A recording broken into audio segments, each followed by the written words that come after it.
والہانہ طور پر اس کے صفات کی کیفیت معلوم کرنے پر توجہ کرتا ہے، اور جب عقل کی راہیں علم ذات حاصل کرنے کے لیے درجہ خفا تک پہنچ جاتی ہیں، جہاں تک صفات نہیں پہنچ سکتے، تو خدا انہیں اس وقت روک دیتا ہے جب وہ دوسری چیزوں سے دامن جھٹک کر اس کی گناہ ذات کی معرفت کے لیے غیوب کی تاریکی میں مقام ہلاکت کو طے کر دیتی ہے۔ پھر یہ فکر جستجو پسند ناکامی کا اعتراف کرتی ہوئی لوٹ آتی ہے کہ نہ اس کی معرفت اپنی حدوں سے آگے بڑھ کر حاصل ہو سکتی ہے، نہ قلب بشر میں اس کی علو و شان اور جبروت و منزلت کا گمان بھی آ سکتا ہے۔ خدا نے غیر کسی مثال کو سامنے رکھے ہوئے خلق کو پیدا کیا، اور بغیر کسی مقدار کی پیروی کیے ہوئے اس نے آفرینش کا کام انجام دیا۔ اس نے ہمیں اپنی ملکوت و قدرت دکھائی، وہ عجائبات دکھائے جو آثار حکمت پر زبان حال سے گویا ہے، اور مخلوقات کے اقرار احتیاج نے ان کا وجود قدرت خدا کے سہارے سے قائم کیا ہے۔ اس اقرار نے ہمیں یہ سمجھنے پر مجبور کیا کہ اس کی معرفت حاصل کرنے پر دلیل قائم ہو چکی ہے، اور گنجائش عذر نہیں، اور اس کی بے مثال تخلیق اور پیدا کردہ چیزوں میں اس کی کاریگری و صنعت اور حکمت و دانائی کے نشانات اور جھنڈے گڑے ہوئے ہیں۔ بس جو کچھ اس نے پیدا کیا وہ اس کی حقیقت پر حجت اور دلیل ہے، اگرچہ وہ مانند نباتات و جمادات بے زبان ہی کیوں نہ ہو۔ بس ان موجودات کی تدبیر و نظم بجائے خود حجت و برہان گویا ہے اس کی خلاقیت پر۔ میں گواہی دیتا ہوں کہ جو شخص تیری مخلوق کے اعتبار سے تجھے تشبیہ دے، زیر گوشت و پوست جوڑوں کی پیوستگی میں تیری نظیر دے، در حقیقت اس نے تجھے پہچانا نہیں اور یقین نہیں کیا کہ تیرا مثل و مانند کوئی نہیں ہے۔ گویا متبعین بدھ کے تابعین مشرک و کافر کا یہ قول ہی نہیں سنا جب وہ قیامت کے روز کہہ رہے ہوں گے، خدا کی قسم جب ہم اے بتو تمہیں خدا کے برابر قرار دے رہے تھے، سخت گمراہی میں مبتلا تھے۔ بے شک وہ لوگ جھوٹے تھے جو تجھے اپنے بتوں سے تشبیہ دیتے یا اپنے وہم سے تجھے مخلوقات کے برابر قرار دیتے تھے، اور صفات مخلوق کے ساتھ تجھے متصف جانتے تھے۔ انہوں نے اپنے دل سے تجھے عام جسم رکھنے والی چیزوں کی طرح تیرے اجزاء قرار دیے، اور مختلف قوتیں رکھنے والی مخلوق پر اپنے ایجادات عقلی سے تیرا قیاس کیا۔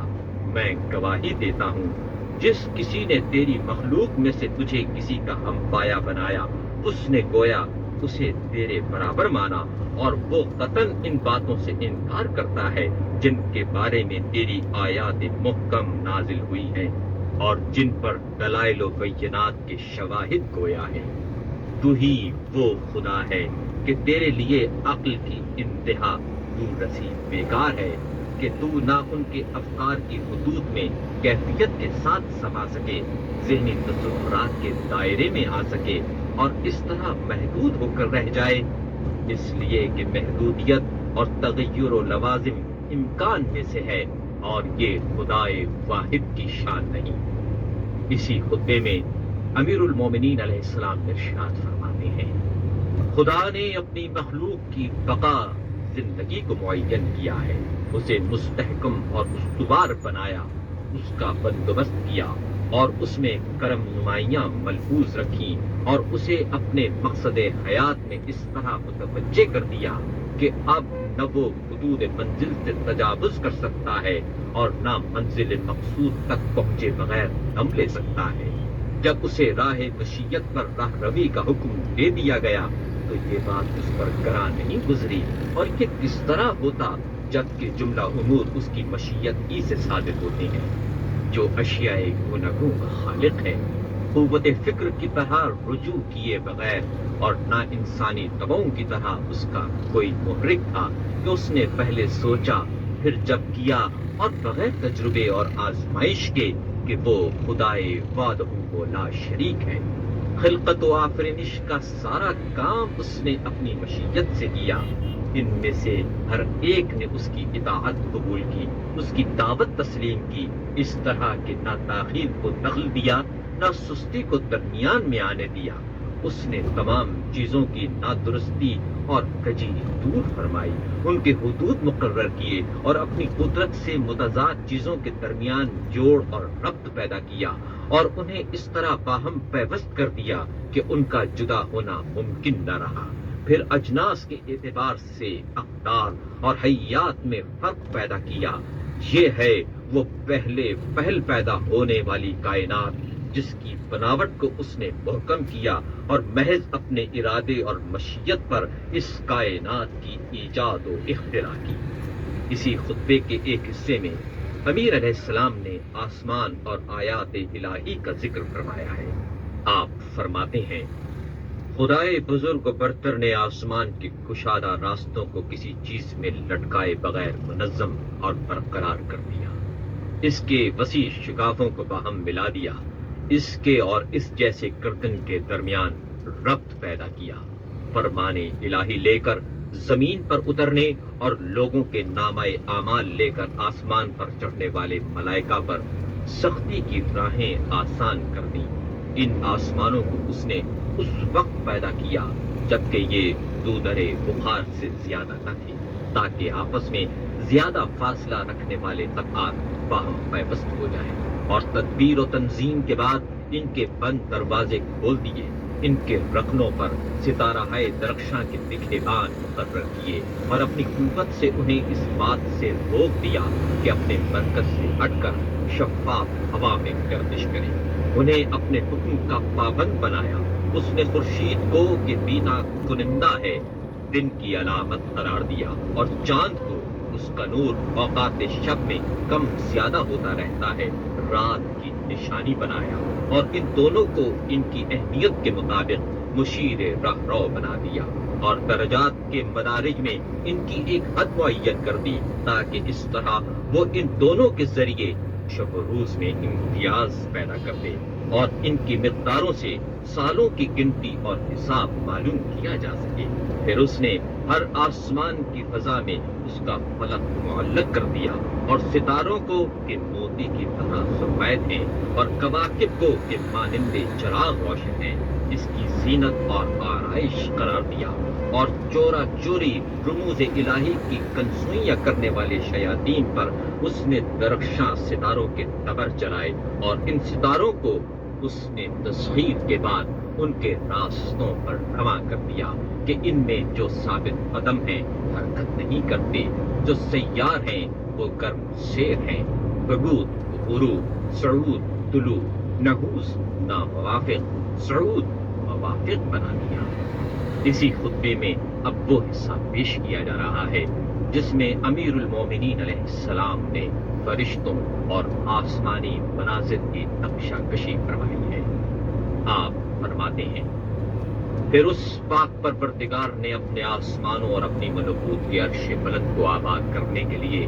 اپنی مخلوق کی عجیب ترین قسم ملائکہ کو پیدا کیا، جن سے فضائے آسمانی کے راستوں کو پر کر دیا، اور اب ان کشادہ منزلوں، پاک اور پاکیزہ مکانوں اور پردہ ہے عظمت و بلند قدری کے پیچھے اس کی تسبیح کرنے والے ملائکہ کی آوازیں گونج رہی ہیں، جن سے کان گنگ ہیں۔ ان کی پشت پر درخشندگی نور کا منظر ہے کہ آنکھیں طاقت دیدار نہیں رکھتی، جس کے باعث نگاہیں ٹھٹک کر رہ جاتی ہیں۔ ان ملائکہ کو خدا نے طرح طرح کی صورتوں اور رنگا رنگ حالات میں خلق فرمایا ہے کہ ہما وقت اس کی بزرگی و عظمت کے ثناء رہتے ہیں۔ یہ کئی پر رکھنے والے ملائکہ اس کی بلندی عزت کی تسبیح کیا کرتے ہیں، اور خدا کی پیدا کی ہوئی چیزوں اور صنعتوں میں سے جو چیزیں آشکار و ویدہ ہیں انہیں اپنی جانب منسوب نہیں کرتے، نہ اس امر کا اعادہ کرتے ہیں کہ جن چیزوں کو خدا نے تنے تنہا پیدا کیا ہے ان کی تخلیق میں یہ بھی شریک ہیں، بلکہ یہ وہ بندگان گرامی ہیں جو کبھی فرمان الہی سے سرتابی نہیں کرتے، ہمیشہ اس کے احکام پر عمل کرتے ہیں۔ ان میں سے بعض اپنے مقام پر وہی خدا بندی کے امانت دار ہیں، اور اپنے نبیوں کی طرف اپنے احکام و فرامین کا بار انہی پر ڈال رہے ہیں، اور ان فرشتوں کو ہر قسم کی شک و شبہ سے معصوم کر دیا ہے۔ بس ان میں کوئی ایسا نہیں ہے جو رضائے خدا بندی سے منحرف ہو جائے۔ عبادت کرنے کے اسباب مہیا کرنے میں ان کی مدد فرمائی ہے پروردگار عالم نے، اور اپنے کرم سے تواضع کو ان کا شعار قرار دے دیا ہے، اور ان پر سپاس گزاری اور حمد خوانی کے دروازے کھول کر ان کی مشکل میں آسانی پیدا کر دی، اور توحید و یگانگی خدا بندی کی آشکار علامتیں دلیلیں ان کے لیے قائم کر دی۔ گناہوں کے بارے میں ان کی پشت کو بوجھل نہیں بنایا، نہ شب و روز کے انقلاب و تغیر نے ان میں کسی طرح کی کجی پیدا کی۔ شکوک و شبہات نے ان پختہ ایمانوں پر کبھی تیر اندازی نہیں کی، اور خیالات فاسد نے ان کے یقین سے معرکے نہیں لڑے۔ وہ کامل الایمان ہیں، کسی نے ان کے دلوں میں حسد کی آگ نہیں بھڑکائی، اور نہ حیرت و سرگشتگی نے اس معرفت و شناسائی حق کو چھینا جو ان کے سینوں دلوں میں گھر کر چکی تھی۔ حق تعالیٰ کی عظمت و بزرگی ان کے دلوں میں راسخ ہو گئی۔ شیطان ان کی طمع نہیں کرتے کہ ان کے فکر و اندیشے پر اپنی بددیانتی کے ساتھ مسلط ہو سکیں۔ ان فرشتوں میں ایک دستہ وہ ہے، ابر پرباراں، کوہ بلند و بزرگ تر اور راستہ بھلا دینے والی تاریکی اور تیرگی میں موجود ہے۔ اور انہی فرشتوں میں بعض وہ ہیں جن کے قدم زمین میں سوراخ کر کے آخری نقطۂ زمین تک پہنچ چکے ہیں، اور ان کے یہی وہ قدم ہیں جو پرچم سفید کے مانند فضا میں نصب ہیں۔ ان کے قدموں کے نیچے وہ تیز ہوا ہے جو انہیں ان کی آرام گاہ میں روکے ہوئے ہے۔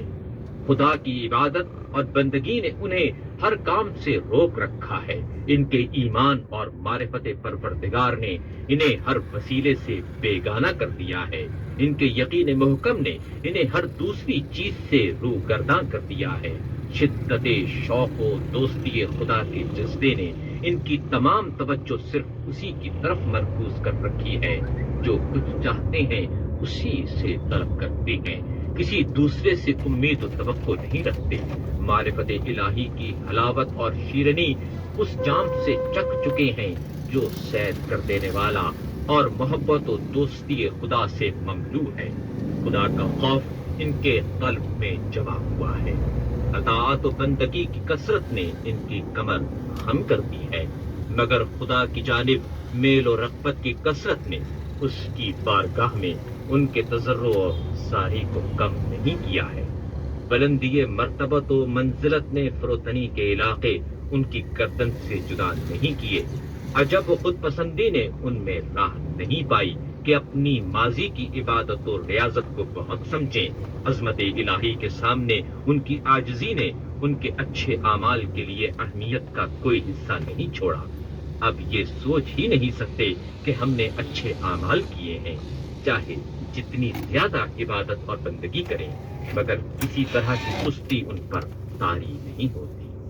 نہ ان کی رغبتوں میں کمی ہوتی ہے کہ اپنے رب سے امیدواری کی آنکھیں بند کر لیں اور غیر سے لو لگائیں، اور خدا سے طول مناجات اور راز و نیاز کی کثرت اطراف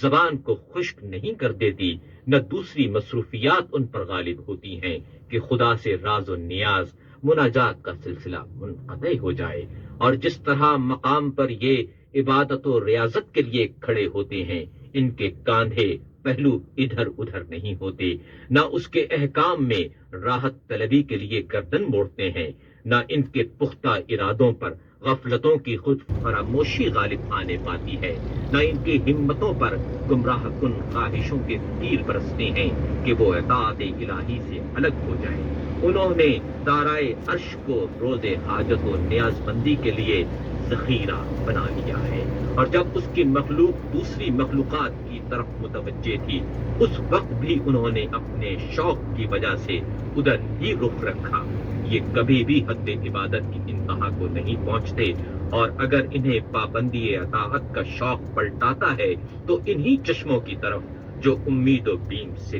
کبھی خالی نہیں ہوتے، یعنی مصروف عبادت ہی رہتے ہیں، اور عذاب الہی سے خوف کا سبب کبھی ان کی نظروں سے نہیں ہٹتا کہ اپنی کوشش سے دست برداشتہ ہو کر سستی اور غفلت کے شکار بن جائیں۔ تما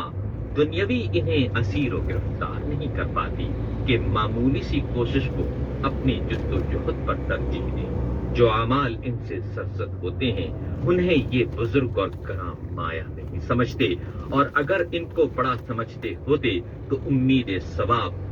خوف خدا کو ان کے قلوب سے زائل کر دیتا۔ وہ شیطان کے غلبے سے اپنے پروردگار کے بارے میں اختلاف نہیں کرتے، اور بدی اور دشمنی انہیں ایک دوسرے سے جدا نہیں کرتی، اور ایک دوسرے پر حسد و کینہ ان پر راہ نہیں پاتا،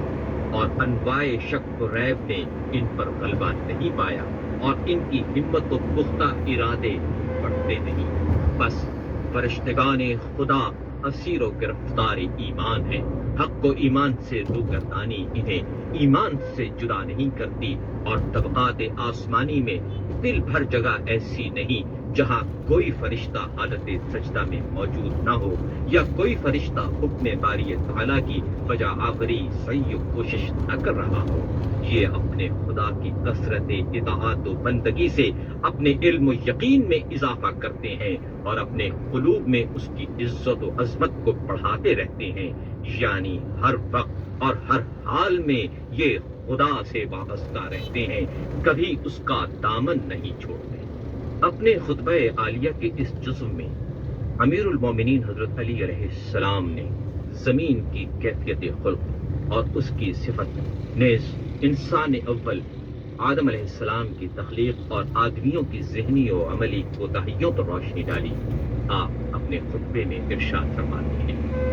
خداوند متعال نے زمین کو متحرک اور طوفان خیز موجوں پر بچھا دیا، ان دریاؤں پر کہ پانی سے پر اور مملو تھی،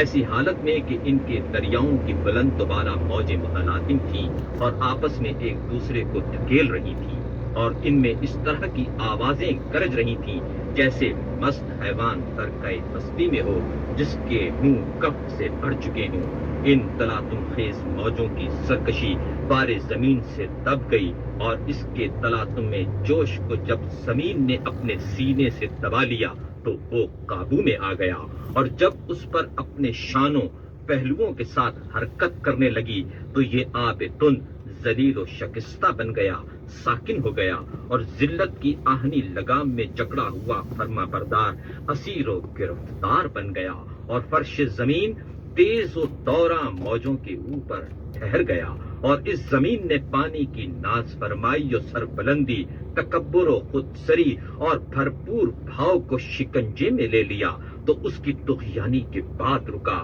اور اپنی اچھل کود کے بعد دھیما ہو گیا۔ تو جب زمین تلے دب کر پانی کا جوش کم ہوا تو خدا نے اس کے مختلف گوشوں پر بڑے بڑے پہاڑ نصب کر دیے، اور زمین کے اوپر پانی کے چشموں کا راستہ پیدا فرمایا، اور انہیں کشادہ میدانوں اور ان کے اطراف و جوانب میں پراگندہ کر دیا، اور زمین کی حرکت کو پہاڑوں کے سنگ و سخت و عظیم و بلند چٹانوں اور چوٹیوں کے باعث معتدل کر دیا۔ چنانچہ وہ اپنی سطح کے مختلف قطعات میں پہاڑوں کے پیوست ہونے اور شگوفوں میں ان کے پھنس جانے، اور پھر پست و بلند حصہ زمین پر ان کے مسلط ہو جانے کے باعث وہ ہلنے سے رک گئی، اور خداوند تعالیٰ نے زمین اور فضا کے مابین فراخی پیدا کی، اور اس نے ہوا کو زمین پر رہنے والوں کے لیے باعث رحمت قرار دیا، اور پھر اس کے ساکنوں کو ان کے تمام احتیاجات و ضروریات کے ساتھ اس کی طرف بھیج دیا۔ پھر اس زمین بے پناہ کو کہ پانی کے چشموں اور نہروں کی رسائی جہاں تک محال ہے ان کے حال پر چھوڑا، اور ابر کو کہ جو کہ دوش ہوا پر سوار رہتا ہے پیدا کیا، تاکہ اس کے مردہ کو زندہ کر دے، نباتات اگائے۔ پھر بارہائے ابر درخشاں کو کہ زمین پر برسنے کے لیے آمادہ لیکن ایک دوسرے سے جدا تھے باہم پیوست کیا، یہاں تک کہ ابر سفید کے پانی سے بھرا ہوا تھا جنبش میں آیا، اور اس کے گوشوں میں برق چشمک زنی کرنے لگی اور اس کے تہ بتہ گہرے پردوں میں اس کی چمک آسودہ نہ ہوئی تو پھر اس ابر سے رم جھم پانی برسنے لگا۔ ابر زمین سے اور قریب ہو گیا، جنوبی ہواؤں نے اسے حرکت دی اور پانی ابر سے یوں دوہا جانے لگا جس طرح جانور کے تھن سے دودھ دوہا جاتا ہے۔ اور پھر جب ناقہ ابر نے اپنا سینہ زمین پر ٹیکا تو پانی موسلادھار برسنا شروع ہوا اور زمین کے لیے آگ ہو گیا۔ پودے سرسبز و شادابی سے اور خشک پہاڑ ہریالی سے بھر گئے۔ بس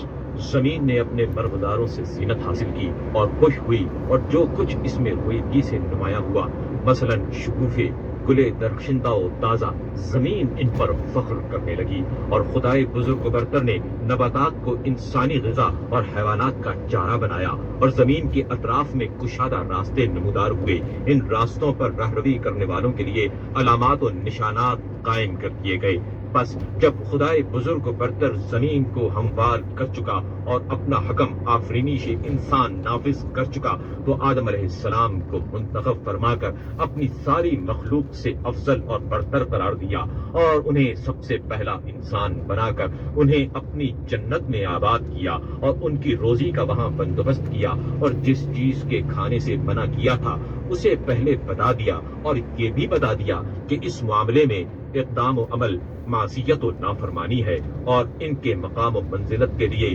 خطرناک و نقصان دہ ہے۔ لیکن آدم علیہ السلام نے منع کردہ کام کی طرف قدم بڑھا دیا، گویا علم باری کی صداقت ظاہر ہو گئی۔ پھر خدا نے توبہ کے بعد انہیں زمین پر اتار دیا تاکہ اپنی نسل سے اس کی زمین کو آباد کریں، اور اپنے بندوں پر اسے حجت اور رہنما قرار دیا۔ پھر جب اس کی روح قبض کی تو کبھی بھی لوگوں کو ربوبیت اور معرفت و شناسائی کی حجت سے خالی نہیں چھوڑا، یہاں تک کہ اس کی حجت ہمارے رسول حضرت محمد مصطفیٰ صلی اللہ علیہ وآلہ وسلم پر تمام ہوئی، اور پھر کسی طرح کا مقام عذر باقی نہ رہا، اور غضب خدا سے ڈرانے کا کام انتہا کو پہنچ گیا۔ خدا نے اپنے فضل سے لوگوں کی روزی مقدر کی، اسے کم اور زیادہ کیا، تنگی اور فراخی کے ساتھ اس کی تقسیم کی، اور اس تقسیم میں عدالت کو ہر طرح ملحوظ رکھا تاکہ حصول روزی کی آسانی یا دشواری کے بعد جس کی چاہے آزمائش کر کے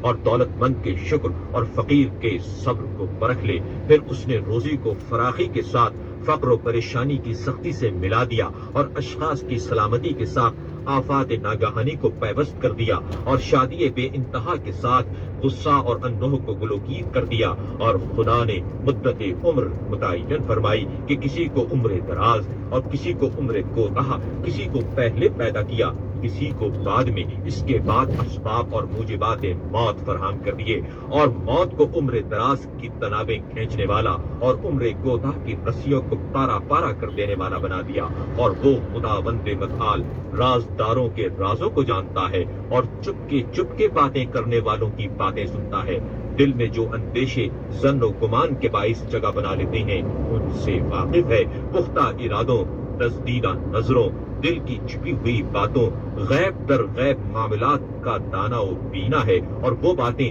جنہیں سوراخ گوشت چوری چھپے سن لیتا ہے اس کے علم میں ہے۔ وہ سوراخ کے جن میں چھوٹی چھوٹی چیونٹیاں گرمی میں، حشرات و گزن جاڑے میں پناہ لیتے ہیں اس کی نظر میں ہے، اور ماں اور اولاد کے فراق کے وقت صدائے گریہ ہو سکتا ہے۔ چلنے والوں کی چاپ حیوا کا مقام نمو کے درختوں کے رگ و ریشے کے غلاف میں ہے۔ غاروں اور پہاڑوں اور دروں میں جائے پناہ بنانے والے حیوانات کے خفیہ اڈے، درختوں اور ان کی چھالوں کے بیچوں بیچ مچھروں کے چھپ کے رہنے کی جگہیں، شاخوں سے پتوں کے اگنے کا احوال،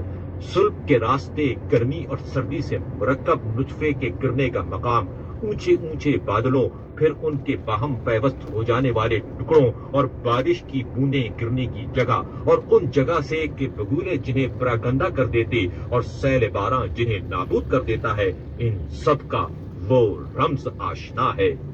ریگستان میں حشرات کے رہنے اور چلنے کی جگہ، پہاڑوں کی چوٹیوں پر پرندوں کے آشیانے، تاریک نشیمنوں میں مرغان ہوا کی نغمہ سرائی، صدف کے پردے میں رہنے والی چیزوں، لولو و مرجان، جنہیں دریا کی موجیں پرورش کرتی ہیں اور جنہیں رات کی تاریکی ڈھانپ لیتی ہے اور آفتاب کی روشنی نمایاں کر دیتی ہے، جن پر پے در پے تاریکی کے پردے اور درخشندگی کی روشنی پڑتی رہتی ہے، اسے ان سب کا علم ہے۔ نشان قدم، ہر آہستہ آواز، ہر حرکت، ہر سخن، ہر جنبش لب، ہر ذرے ذرے کی مقدار دوزن، ہر جاندار کی جائے قرار، ہر صدائے آہستہ کا ہمہمہ، ہر نفس کا ارادہ، اور ہر وہ چیز جو روئے زمین پر موجود ہے، وہ میوہ ہو یا برگ درخت، جو اس سے گرتا ہے، یا رحم کے جہاں نطفہ ٹھہرتا ہے، یا خون جو وہاں جمع ہوتا ہے اور جمتایا گوشت کا لوتھڑا، یا وہ پیکر و صورت جو پیدا یا متولد ہو،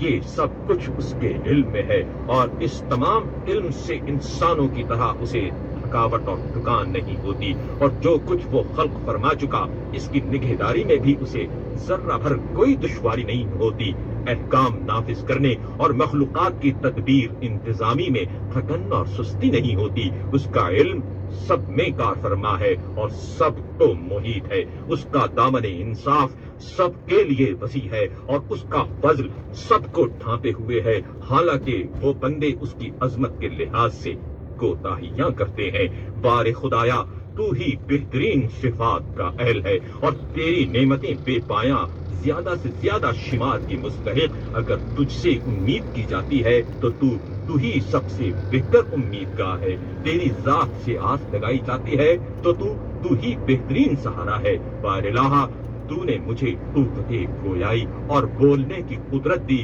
جس سے میں تیرے سوا کسی کی مدح اور تیرے علاوہ کسی کی ثنا نہیں کرتا، اور نہ میں ناکامی کے خزانوں اور مقامات شک کی طرف رخ کرتا ہوں، اور آدمیوں کے مدح اور تیرے پیدا کیے ہوئے اور تجھ سے پرورش پانے والوں کی ثنا سے میری زبان آلودہ نہیں ہوتی۔ بار خدایا، ہر ثنا کرنے والا اپنی ثنا کے اجر کی توقع رکھتا ہے۔ میں تجھ سے امیدوار ہوں کہ توشہائے رحمت کی طرف میری رہنمائی فرما اور گنجائے مغفرت کا مجھے راستہ دکھا۔ بار خدایا، یہ اس کی مدح ہے جس نے تجھے اس توحید کے ساتھ یکتا اور بے ہمتا مانا ہے جو صرف تیری ہی ذات کے ساتھ مخصوص ہے، جو تیرے علاوہ ان تعریفوں اور ستائشوں کا کسی اور کو مستحق خیال نہیں کرتا۔ مجھے تجھ سے ضرورت ہے اور اس ضرورت کی عاجزی تیرے علاوہ کوئی نفع اور تیرے علاوہ اس کی کوئی تلافی نہیں کر سکتا۔ بس اس مقام پر کہ تیرے ذکر میں مشغول رہوں،